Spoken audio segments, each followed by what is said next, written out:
ಟಿಪ್ಪು ಸುಲ್ತಾನ್ ಕಾಲದಿಂದ weight loss ಮಾಡಬೇಕು ಅಂತ ಅಂದ್ಕೊಂಡಿರೋರು ಇವಾಗಲೂ ಕೇಳುವಂಥ ಒಂದು ಪ್ರಶ್ನೆ ಏನು ಅಂದರೆ,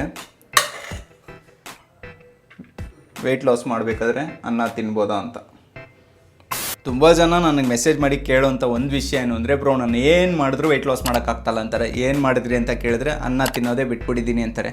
ನಿಜ, ನಾನು ಈಗೇನು ಎಕ್ಸ್ಪ್ಲೈನ್ ಮಾಡೋದಿಲ್ಲ ರೀ. ನನ್ನ ಕ್ಲೈಂಟ್ ಅವರು ಡೈಲಿ ಅವ್ರು ತಿನ್ನೋಂಥ ಮೀಲ್ನ ನನಗೆ ಫೋಟೋ ಹಿಡಿದು ಕಳಿಸ್ತಾರೆ. ಅದ್ರ ಒಂದು ಸ್ಕ್ರೀನ್ ಶಾಟ್ ನಿಮ್ಗೆ ತೋರಿಸ್ತೀನಿ ನೋಡಿ.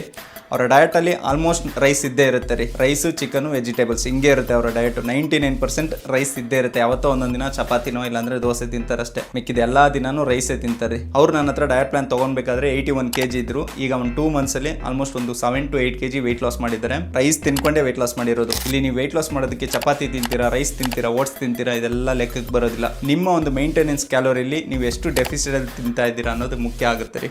ಮೇಂಟೆನೆನ್ಸ್ ಕ್ಯಾಲೋರಿ ಅಂದ್ರೇನು, ಕ್ಯಾಲೋರಿ ಡೆಫಿಸಿಟ್ ಅಂದ್ರೆ ಏನು ಅಂತೆಲ್ಲ ನಾನು ತುಂಬಾ ವಿಡಿಯೋದಲ್ಲಿ ಎಕ್ಸ್ಪ್ಲೈನ್ ಮಾಡಿದ್ದೀನಿ. ಆ ವಿಡಿಯೋಸ್ ಎಲ್ಲ ನೋಡಿದ್ರೆ ನಿಮ್ಗೊಂದು ಐಡಿಯಾ ಬರುತ್ತೆ. ನೀವೇ ಒಂದು ಡಯಟ್ ಪ್ಲಾನ್ ಕ್ರಿಯೇಟ್ ಮಾಡ್ಕೊಬಹುದು. ಇಲ್ಲ ಬ್ರೋ ನನಗೆ ಡಯಟ್ ಪ್ಲಾನ್ ಎಲ್ಲ ಕ್ರಿಯೇಟ್ ಮಾಡೋದಕ್ಕಾಗೋದಿಲ್ಲ, ನನಗೆ ಹೆಲ್ಪ್ ಮಾಡಿ ಅನ್ನೋರು, ನಾನು ಪರ್ಸನಲ್ ಕೋಚಿಂಗ್ ತೊಗೊತೀನಿ. ಅದು ಪೇಡ್ ಆಗಿರುತ್ತೆ. ಯಾರು ತುಂಬಾ ಸೀರಿಯಸ್ ಆಗಿ ವೆಯ್ಟ್ ಲಾಸ್ ಮಾಡಬೇಕು ಅಂತ ಇದ್ದೀರಾ ಅವ್ರು ಮಾತ್ರ ಗೂಗಲ್ ಫಾರ್ಮ್ ಲಿಂಕ್ ಕೊಟ್ಟಿರ್ತೀನಿ ಪ್ರೊಫೈಲಲ್ಲಿ, ಅದನ್ನ ಕ್ಲಿಕ್ ಮಾಡಿ ಫಾರ್ಮ್ನ ಫಿಲ್ ಮಾಡಿ ನನಗೊಂದು ಮೆಸೇಜ್ ಮಾಡಿ. ಓಕೆ, ವೆಯ್ಟ್ ಲಾಸ್ ಮಾಡಬೇಕು ಅಂತ ಸೀರಿಯಸ್ ಆಗಿರೋರು ಮಾತ್ರ ಫಾರ್ಮ್ ಫಿಲ್ ಮಾಡಿ. ಯಾಕಂದರೆ ಅದು ಪೇಡ್ ಆಗಿರುತ್ತೆ. 1 ದಿನ 2 ದಿನ ಡಯಟ್ ಫಾಲೋ ಮಾಡಿ, 3ನೇ ದಿನ ಮಾಯ ಆದರೆ ನಿಮ್ಮ ದುಡ್ಡೇ ವೇಸ್ಟ್ ಆಗೋದು. ಮತ್ತೆ ಸಿಗೋಣ, ಬಾಯ್.